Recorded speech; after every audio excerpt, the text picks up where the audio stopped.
Ongi etorri Lea Artibaira. Bizkaia eta Gipuzkoa artean dagoen eskualde txiki hau, mendiz eta bazter ederrez inguraturik, Euskal Herriko altxor natural bat da. Hemen, ohiturak, folklorea eta identitate berezi bat mantentzea lortu da hizkuntzarekin batera. Belaunaldiz belaunaldi, egindako lanari esker, eremu hau euskararen arnasgune izatea lortu da. Ingurune asko dagoz hau bezain euskaldunak, hori zain dugun behar, Gaur egun, Lea Artibaiko biztanleriaren 80%ak euskara ezagutzen edo erabiltzen du. Hori dela eta Markina Xemein, Aulestia, Lekeitio eta Ondarra udalerrietan euskarak dituen erabilera eta moldaera bereziak aztertu ditugu. Ezagutu dezagun nola euskal txoko hau euskararen erreferente bilakatu den. Az gaitezen arnasguneak aztertzen. Markina Xemeingo zinegotzi eta euskara arduraduna den Marieli Ituarte elkarrezketatu dugu. Uema eta arnasgunen berri gehiago izateko. Markina Xemeingo udala Uemaren barruen da. Uema da udalerri euskaldunen mankomunidadea. Lea Artibai ondinoik da momentu honetan arnasgunea. Uemak 107 udalerri biltzen ditu, eta arnasgune hauetako hizkuntzaren kalitatea eta transmisioa bermatzen ditu. Markina Xemeingo udalaren kasuan bezala, euskararen ezagutza zein erabilera 80%tik gora duten udalerriak arnasgunetzat hartzen dira, baina horrez gain euskararen transmisioa eta indarra azpimarragarria izan behar da. Indar hori hezkuntzan hauteman daiteke. Adibidez, Markina Behatzeik institutuko ikasleek egunero erabiltzen dute euskara. Guzan Markinen bertan euskari galtzeko edo arriskuan. Berresuratu egin da. Ni seguru nago irakaskuntzak garrantzi handia daukala. Ikastola honetako euskara irakaslea Juan Irigoyen da. Juanek egunerokotasunean Lea Artibaiko herri desberdinetako ikasleak ditu.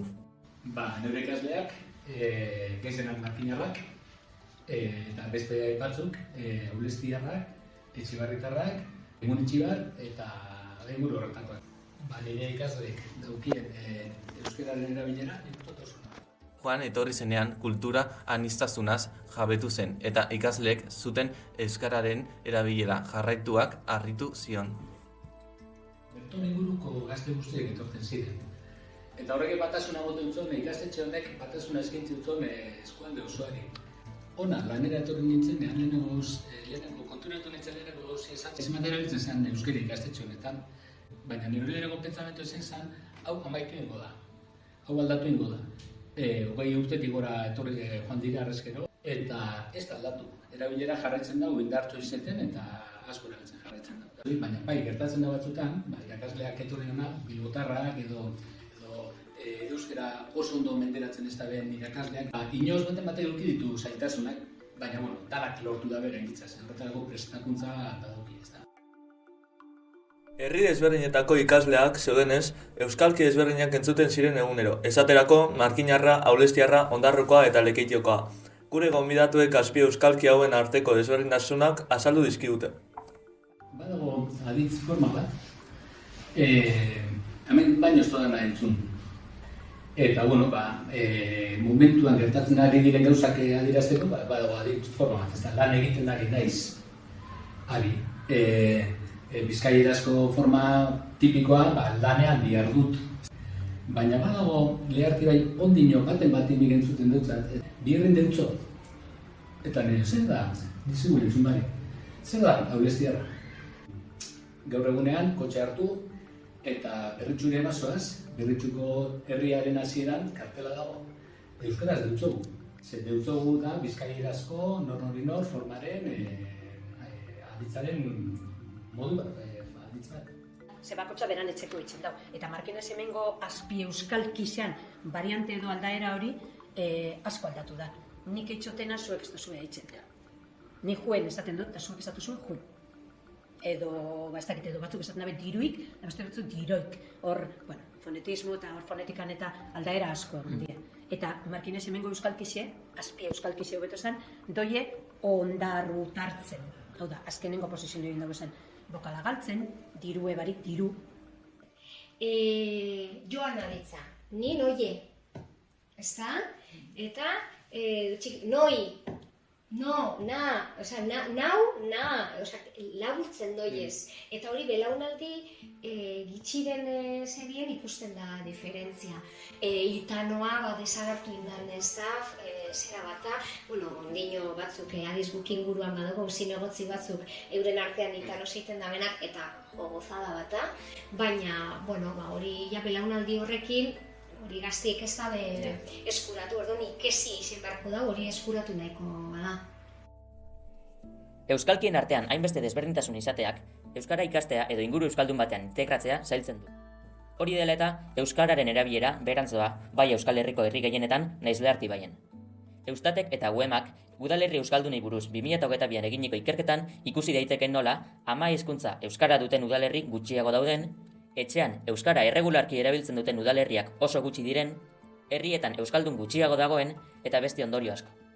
Marieli Duarte zinegotziak Markina Semingo kale ikerketa baten berri eman digu. 4tik 3 herritarre baino gehixak, 81,1 zehazki, kalien, modu naturalien, euskaraz eitzen da bela.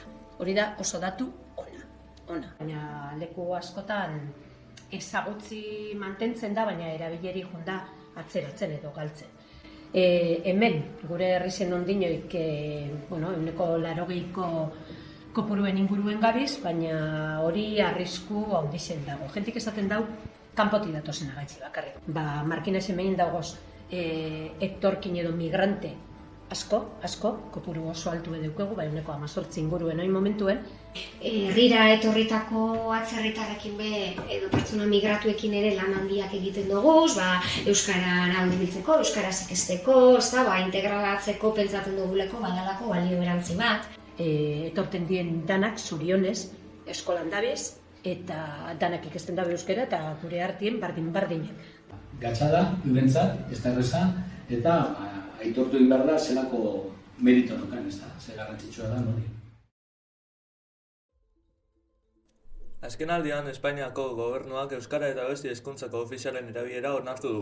Eusko Jaurlaritzan noski euskara erabiltzen da, baina batzuetan euskalkiak ere entzun izan dira. Eta Jaurlaritzan soilik ez, dokumentu ofizialak ere euskara formalean naiz euskalkietan ikusi dira.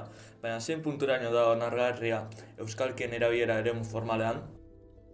Topo bidana da leku apraposa. Segun zein komunikazio motatan, administrazio mailan esate baterako hemen edo, kanporako gutunek eta danak euskara batuan doiez, gure arteko e-mail eta mezuetan eta gero WhatsAppien zuek etxen duzuenien, moduen era informal hauen. Nik ez dut uste batak beste gainenduko da benik. Alderantziz, batua alegindu biko ginateke ziprestintzen. Urte asko dara itzulpenetan eta basaso baten ajo itzultzeko, pentsau ezin esan berakatz itzultzen gendun baratxuri. Zagaitik ipini behar du baratxuri, berakatzpe, euskarazko ebadata hori. Orduan, holako gauzetan, gure lotzak eta eukidogu zentagu pilo bat kendu, eta zibiko egunkena da lexiko mailan eta, naiz da diesazuket esan, berakatzera biltzen. Engenkez, aportazio asko, ugari eta edarrak, batua hori pixkat, atzegin jaue, izeteko eta ez. Hain hotz ultraortodoso eta sasoi baten zango duen. Eta gure ikerketa bukatzeko, gure urrezko galdera dugu. Euskalkiek batu edo banatu egiten gaituzte? Ez dut uste ez batzen ez banatzen gaituzte, eta edozein kasutan batu egiten gaituzte. Zalantzabarik batu eta beraztu. Guzurra monarren. Gaur egunean, nik aurkitzen baldin badut kalean nabil eta etorri da giputz bat. Etorri da, azkoitziarra etorri da lekitxora. Eta berak, bere azkoitziko euskera hori erabiliko dau, nik neure lekitxoko euskera erabiliko dut, eta oso ondo ulertuko dut zego alkarri. Azken baten, euskaraz ondo eta daen pertsonek, alkarrik ondo ulertuko zelenti. Arazoa ez dira euskalkiak, arazoa da hizkuntzaren ezaguera. Argi dagoena da, euskararen etorkizuna gure eskuetan dagoela. Euskara batuan oinarritu behar bagara ere, euskalkietan komunikatzea gure identitatearen ikur da. Eta zu, prest zaude euskalkiak erabiltzeko?